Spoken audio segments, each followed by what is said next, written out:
Hello friends, आप सभी लोग देख रहे हैं हमारा अपना चैनल एजुकेट कंप्यूटर क्लासेस। तो फ्रेंड्स, आपको अगर हमारी वीडियो पसंद आती है तो प्लीज़ इसे लाइक एंड सब्सक्राइब ज़रूर करें। साथ ही साथ में बेल आइकन को भी प्रेस करें ताकि हम जब भी कोई न्यू वीडियो अपलोड करें तो उसकी नोटिफिकेशन सबसे पहले आपके मोबाइल में आए। तो फ्रेंड्स, आप हमारे इस चैनल में पीजीडीसी एंड डीसीए के फंडामेंटल के हिंदी में नोट्स देख रहे हैं। यहाँ पर आज का हमारा लेक्चर नंबर 21 है, जिसके अंदर मैं आज आपको सेकेंडरी मेमोरी स्टोरेज के बारे में बताऊंगी कि सेकेंडरी मेमोरी क्या है। इससे पहले के टॉपिक में हमने प्राइमरी मेमोरी के बारे में पढ़ा। आज सेकेंडरी मेमोरी के बारे में जानेंगे। इसकी डेफिनेशन में लिखा है कि इस मेमोरी को सेकेंड ऑक्सिलरी मेमोरी कहते हैं। ये एक लॉन्ग टर्म स्टोरेज डिवाइस है। डाटा स्टोर करने के अलावा यह एक कंप्यूटर से दूसरे कंप्यूटर पर डाटा को ट्रांसफ़र करने में भी उपयोगी है और इसके उदाहरण है magnetic tape, hard disk, floppy disc आदि। यहाँ पर सेकेंडरी मेमोरी का नाम क्या रखा गया है? एक उसका नाम है ऑक्सिलरी मेमोरी, और ये क्या है? एक लॉन्ग टर्म स्टोरेज डिवाइस है जिसके अंदर हम लंबे समय तक डाटा को स्टोर करके रख सकते हैं और एक कंप्यूटर से दूसरे कंप्यूटर में डाटा को ट्रांसफ़र करने का भी काम कर सकते हैं। यहाँ पर इसके कुछ उदाहरण दिए हैं, जैसे magnetic disk, hard disk, floppy disk, CD, pen drive, Blu ray disk और मेमोरी कार्ड। यहाँ पर सबसे फर्स्ट में होगा हमारा मैग्नेटिक टेप। मैग्नेटिक टेप क्या होता है, इसकी डेफिनेशन यहाँ देखिए। यह एक सेकेंडरी डिवाइस है। इसमें मैग्नेटिक पदार्थ जैसा एक पतला रिबन होता है। इस टेप का उपयोग करके डाटा को स्टोर किया जाता है। ये पुराने दिनों की ऑडियो कैसेट की तरह होता है। यह एक सीक्वेंशियल एक्सेस मीडिया है। इसका प्रयोग बड़ी मात्रा में डाटा के स्टोर करने के लिए किया जाता है। इसके पॉजिटिव तथा नेगेटिव एस्पेक्ट निम्नलिखित है। यहाँ पर क्या बताया गया है कि मैग्नेटिक टेप एक क्या है? सेकेंडरी डिवाइस है। इसमें मैग्नेटिक के पदार्थ जैसा एक पतला रिबन होता है। फ्रेंड्स, आप लोगों ने देखा होगा पुराने ज़माने में जो ऑडियो कैसेट होते थे जिसमें एक चॉकलेटी कलर का एक पतला सा रिबन लगा होता था, वही हमारा मैग्नेटिक टेप होता था। इसमें क्या होता था? सीक्वेंशियल एक्सेस मीडिया होता था, मतलब जो भी चीज़ होती थी वो सीक्वेंस में होती थी और ये ज़्यादा से ज़्यादा क्या करता था? डाटा को स्टोर करने का काम करता था। इसकी कुछ पॉजिटिव मतलब सकारात्मक पहलू है और इसके कुछ नकारात्मक है। जब कोई भी चीज़ आती है तो उसके अंदर पॉजिटिव और नेगेटिव दोनों चीज़ें पाई जाती हैं, जैसे हमारे मैग्नेटिक टेप के अंदर भी है। यहाँ पर पॉजिटिव एस्पेक्ट में है, ये सस्ते होते हैं तथा इनका उपयोग बड़ी मात्रा में डाटा स्टोर करने के लिए किया जाता है। पॉजिटिव चीज़ अगर हम इसकी देखें तो ये क्या होते थे? कीमत इनकी बहुत सस्ती होती थी और उनका उद्देश्य क्या था? ज़्यादा से ज़्यादा डाटा को स्टोर करके रखना। सेकेंड नंबर में नेगेटिव एस्पेक्ट में आएंगे तो इसकी स्पीड कैसी थी? धीमी थी, मतलब इसकी स्पीड बहुत कम थी।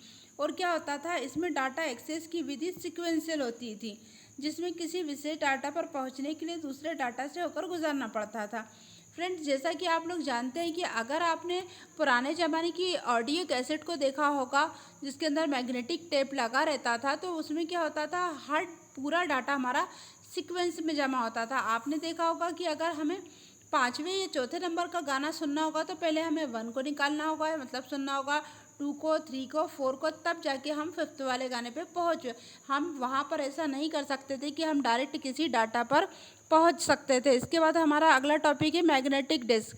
मैग्नेटिक डिस्क एक अलग प्रकार की सीक्वेंशियल एक्सेस वाली स्टोरेज डिवाइस है। इस डिवाइस के 2 रूपों में बांटा गया है। ये क्या है? हमारी मैग्नेटिक डिस्क की एक प्रकार की सीक्वेंशियल एक्सेस वाली स्टोरेज डिवाइस होती है। इस डिस्क के 2 रूप होते हैं, एक तो होती है हमारी हार्ड डिस्क और दूसरी होती है floppy disk and disk cassette. आपने देखा होगा कि इन दोनों में से हार्ड डिस्क और फ्लॉपी डिस्क, जहाँ पर सबसे पहले हम पढ़ेंगे हार्ड डिस्क के लिए। इसे हार्ड डिस्क के नाम से जाना जाता है। यह एक स्थायी स्टोरेज डिवाइस होती है। ये कंप्यूटर के डाटा सेंटर में होती है। ये विभिन्न भागों में बटी रहती हैं। इसमें एक स्पेंडल लगा रहता है जिसमें बहुत सी सीडी लगी रहती है। इसके अंदर कई सारा डाटा होता है। ये कई सारी ऊपर व नीचे वाले भाग में कोई डाटा नहीं होता। इसके में दोनों ही सरफेस पर रीड और राइट दोनों मेथड होती हैं। इसका डाटा स्टोरेज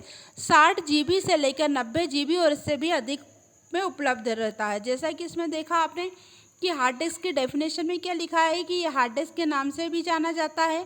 ये एक स्थायी स्टोरेज डिवाइस होती है, मतलब इसके अंदर जो डाटा रहता है वो हमेशा उसमें रहता है जब तक हम उसे डिलीट ना करें। ये कंप्यूटर के डाटा सेंटर, मतलब कंप्यूटर का जो सीपीयू होता है उसके डाटा सेंटर में होती है और ये अलग अलग भागों में बटी रहती है। इसमें एक स्पेंडल लगा रहता है, मतलब एक राड टाइप की कुछ लगी रहती है जिसमें बहुत सारी सीडी जमी रहती हैं, जिसके अंदर क्या होता है कि सबसे फर्स्ट वाली और जो सबसे लास्ट वाली सीडी होती है उसमें कोई भी डाटा नहीं होता है। ये दोनों चीज़ें सिर्फ रीड और राइट मेथड के लिए यूज़ की जाती है। इसका डाटा स्टोरेज 60 GB से लेकर 90 GB और इससे भी अधिक में उपलब्ध रहता है। यहाँ पर इसका हार्ड डिस्क का नीचे डायग्राम बना हुआ है जिसमें आप लोग देख सकते हैं कि हार्ड डिस्क कैसी होती है। यहाँ पर जो सीडी दी हुई है बीच में, ये हमारी सीडी यहाँ पर अरेंज रहती है। इसके बाद है हमारा फ्लॉपी डिस्क। फ्लॉपी डिस्क का की डेफिनेशन में लिखा है कि यह कई सालों पहले इसे पीसी का डाटा सेंटर माना जाता था, क्योंकि पहले के पीसी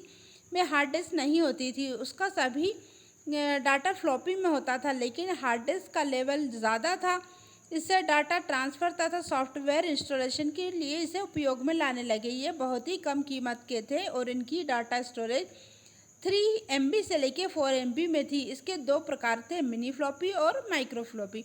यहाँ दिया है कि जब हमारे कंप्यूटर में हार्ड डिस्क नहीं थी या हार्ड डिस्क का यूज़ नहीं किया जाता था या वो नहीं बनी थी, उससे पहले हमारे कंप्यूटर के अंदर क्या यूज़ किया जाता था, फ्लॉपी डिस्क का। ये भी क्या काम करता था, ये भी डाटा को स्टोरेज करने का काम करता था। लेकिन जैसे हार्ड डिस्क का लेवल ज़्यादा हुआ, मतलब हार्ड डिस्क लोगों की डिमांड में ज़्यादा आने लगी, तो फ्लॉपी का लेवल गिर गया। इससे क्या हुआ, फिर इसके बाद में फ्लॉपी डिस्क का यूज़ डाटा को ट्रांसफ़र और सॉफ्टवेयर को इंस्टॉलेशन के लिए इसका यूज़ किया जाने लगा। और ये क्या होते थे, कीमत में बहुत ही कम होती थी। इनकी कीमत मतलब बहुत ही कम होती थी और इनकी डाटा स्टोरेज 3 MB से लेके 4 MB में थी। और इसके भी 2 टाइप होते हैं, एक मिनी फ्लॉपी और एक माइक्रो फ्लॉपी। यहाँ पर आपको फ्लॉपी का एक डायग्राम दिया है कि फ्लॉपी किस टाइप से होती है। तो आज के हमारे टॉपिक में, वीडियो में हमने जाना कि सेकेंडरी मेमोरी क्या होती है। तो फ्रेंड्स, आपको अगर हमारा ये लेक्चर पसंद आया है तो प्लीज़ इसे लाइक एंड सब्सक्राइब ज़रूर करें। Thank you.